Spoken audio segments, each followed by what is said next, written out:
This 3-meter-high concrete wall is designed to separate the Dona Marta favela from the Atlantic forest. When it's finished, this section will be more than 600 meters long. Most of the construction workers are locals, but some community members don't see the point. They're flushing money down the toilet. It's useless. To me, this wall is discrimination. They want to separate the rich from the poor. This stretch is just a small section of 15 kilometers of so-called environmental wall that the government plans to build in parts of Rio.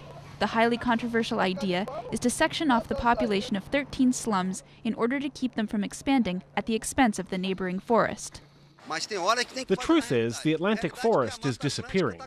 If you look at the numbers, over the last 50 years, you can see that deforestation is increasing. We have to live. Our children have to live. Future generations need this ecosystem. The issue is dividing the city. Close to 50% of residents are supposed to be for the wall, but the neighborhood of La Rosina organized its own poll. The results came back 50 votes for, but more than 1,000 against it.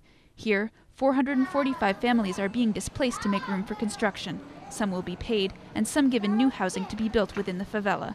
Those who live along the river have proposed another solution.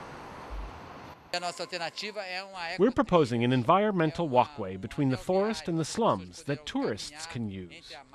La Rosina has 500 visitors a day. They would be able to walk between the forest and the community. Over 10 years, the area occupied by Rio's favelas has increased 7%, and the Atlantic forest has shrunk by 10%. The project that some are already calling the Wall of Shame is likely to be finished by the end of the year.